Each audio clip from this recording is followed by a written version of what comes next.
Avoir une bonne santé et avoir une silhouette de vos rêves, c'est vraiment possible. J'ai écrit une autobiographie dans laquelle je partage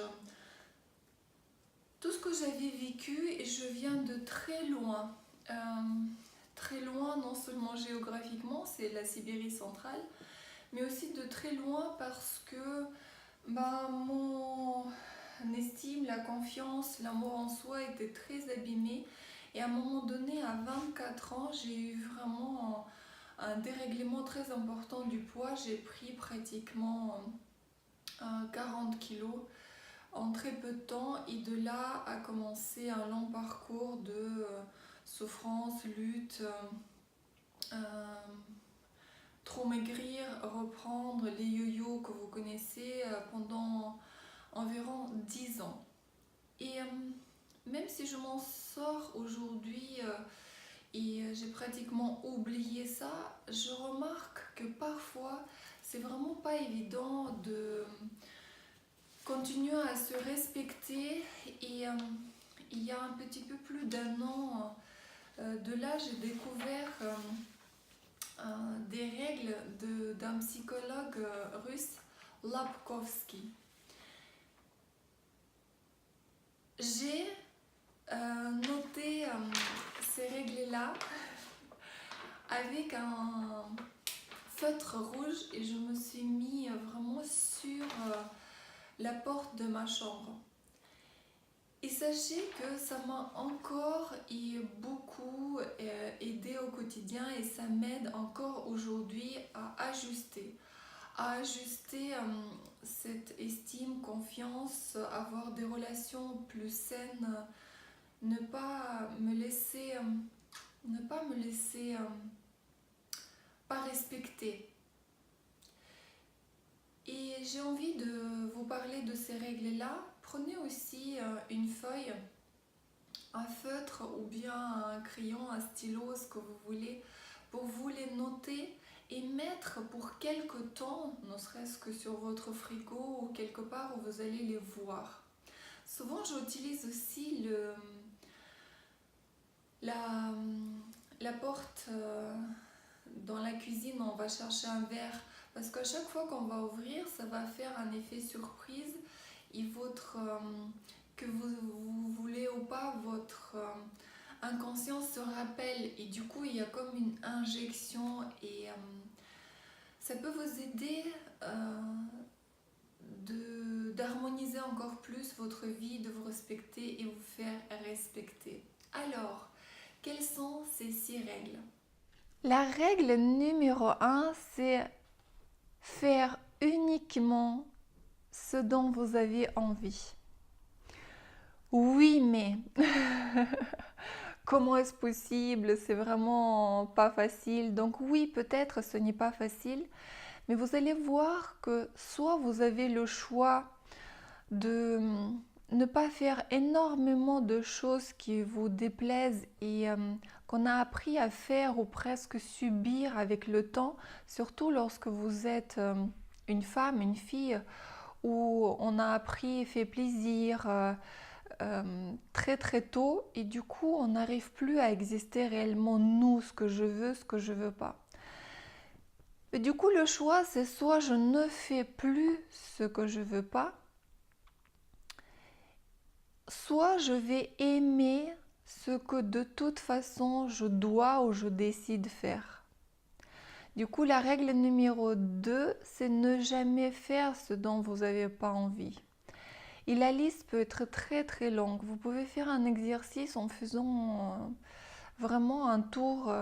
Est-ce que vous faites les courses et que vous n'avez pas envie, la vaisselle? Est-ce que vous savez que vraiment vous pouvez le déléguer? Il y a des drives, il y a tellement de possibilités de ne vraiment pas faire ce qui ne vous plaît pas. Tellement de femmes, et la statistique est effrayante, font l'amour sans avoir vraiment envie. C'est assez terrible comme constat parce que vous vous faites violence, vous acceptez de vous faire violer en quelque sorte. Donc voilà, réveillez-vous, faites une liste de qu'est-ce que j'ai envie de faire, qu'est-ce que j'ai plus envie de faire et comment je vais m'en euh, débarrasser de ça, déléguer, supprimer. La troisième règle, c'est répondre uniquement lorsque on vous pose la question. Combien de fois la personne dit il fait chaud et vous êtes déjà en train de courir, soit lui amener un verre d'eau, soit ouvrir la fenêtre, mettre la clim, je ne sais rien, mais la personne n'a rien demandé. Ou quelqu'un va dire ah j'ai soif ou j'aurais bien voulu, mais la personne ne vous a rien demandé. Donc soyez vigilant, vigilante maintenant à ces phrases comme ça et ne répondez que lorsqu'on vous pose directement la question. Croyez-moi que ça paraît un peu bizarre ces règles-là, mais ça transforme vraiment une vie. La règle numéro 4, répondez uniquement à la question posée. La plupart du temps, on est vraiment à côté, on extrapole, on croit deviner ce que la personne veut demander et parfois même reposer la question qu'est-ce que tu as réellement envie de savoir lorsque la question vous paraît bizarre. Parce que très souvent, j'ai remarqué que les personnes vont venir de très très loin. Qu'est-ce que tu vas faire ce week-end? Et ce soir, est-ce que tu as déjà prévu quelque chose? Mais qu'est-ce que tu as envie vraiment de savoir? Mais si tu as envie d'aller au cinéma avec moi, par exemple. Donc voilà, n'hésitez pas à préciser, d'être concret, du coup d'être efficace et ne pas brasser l'air, mais vivre une vie intense. La règle numéro 5, waouh, comment elle n'est pas facile et ça m'a pris vraiment du temps de dire tout de suite ce qui ne me plaît pas. Et encore il y a 3 jours, mon chéri a fait un geste que je remarquais qui ne me plaisait pas et que ça faisait un moment que je le supportais. Encore avec cette idée, ben, c'est pas grave, ça lui fait plaisir ou ça me coûte rien. Non, ça me plaît pas. Et c'est un simple geste du quotidien très très banal, mais il me plaît pas. Donc quand je l'ai exprimé, je me suis dit waouh, waouh. Donc voilà, ces règles-là commencent à agir tout naturellement lorsque vous allez les mettre quelque part et en quelque sorte les intégrer pour ne pas dire vraiment les vivre de plus en plus naturellement au quotidien. Et la 6 pour terminer, lorsque vous vous exprimez, ne parlez que dans je. Je n'aime pas, je me suis sentie pas respectée, je me sens, je. Comme on dit, le tu, ça tue. Donc, parlez de vous, prenez toute cette place et la responsabilité, évacuez ou enlevez le tu et le on. Et c'est de cette manière aussi que vous allez avoir vraiment ce sentiment plus profond de soi et d'une vie qui vous ressemble intense.